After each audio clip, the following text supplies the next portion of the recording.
Hello and welcome, I'm Kellzz, and to celebrate the start of the LCS Spring Split, I'll be analysing Gambit versus the Unicorns of Love from day one. Let's get into it. Let's have a quick look over the comps as per usual then. First of all, Gambit have a heavy burst team comp, with really strong pick potential once they hit their power spike. The problem is getting to that power spike, as they've picked two champions that scale well into the mid to late game, but will struggle on early.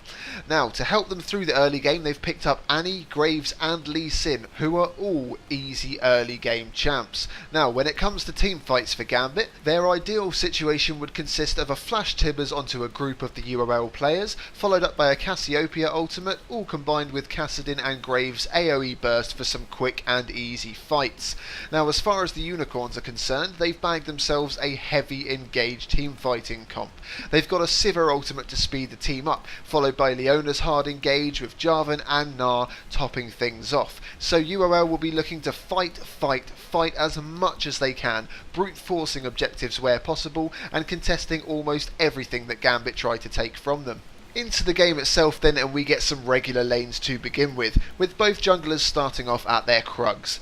Syndra picks up a kill on Kassadin following a gank from Jarvan, while Lee Sin continues to put constant pressure on the top lane, though doesn't pick up anything worthwhile. What this does do, however, is support Cassiopeia's ability to push endlessly with no risk of a gank from Jarvan, as Jarvan will not venture top again at risk of a counter gank from Lee Sin. Now UOL kick things up a notch by bringing Syndra down bot lane for a dive. This draws teleports from both top laners, and Kassadin also roams down a little bit later to pick up a kill for himself. Neither team has a decisive advantage off of this, meaning they both decide to leave Dragon for the time being, with neither side picking up any objectives off of this skirmish. Lee Sin appears top yet again, signalling a green light to pick up the Dragon for UOL. This is due to the fact that the top laners both have their teleports down, and Kassadin is at half health in the mid lane, meaning it's simply a 3v4 fight that Gambit cannot hope to win. Annie hits a lovely Flash Tibbers onto Sivir, picking up a kill for Graves. However, they don't push the bot tower despite the fact that it has nobody there to defend it, instead choosing to recall. The Unicorns push up into the Gambit top jungle, killing Annie and forcing Cassiopeia to burn her teleport to get out alive, which they follow up by taking the top tower for free, while Sivir holds Graves off in a 1v1 bot lane. Now UOL decide to play the rotation game as opposed to focusing on team fights, so they swap out Gnar for Sivir in the bot lane, leaving Gnar to hold the bot tower against Graves, as there's no real benefit of having a team fight focused Gnar in a roaming objective squad when you could have Sivir instead. UOL initiate a Dragon, for which Gambit wrap around the bottom of the pit to contest. However, they don't react fast enough to UOL peeling back off the Dragon, allowing Gnar to get a good engage off and the rest of his team to delete Annie. This is followed by more of the Gambit team giving up kills as they decide to keep pushing an objective they've clearly lost and they should have left alone. Looking at UOL with this play, they demonstrate when to peel and when to fight the objective. Instead of risking a steal from Lee Sin, they immediately turn on his team before returning to the Dragon. They repeat this again when Gambit stick around and it ends up paying dividends for them. It's real solid teamwork, listening to your shot caller and getting it done. The Unicorns group up in the Gambit bot jungle, utilising the same technique that I've pointed out before, where the enemy can't see which lane you're going to rush and so they have to split their forces.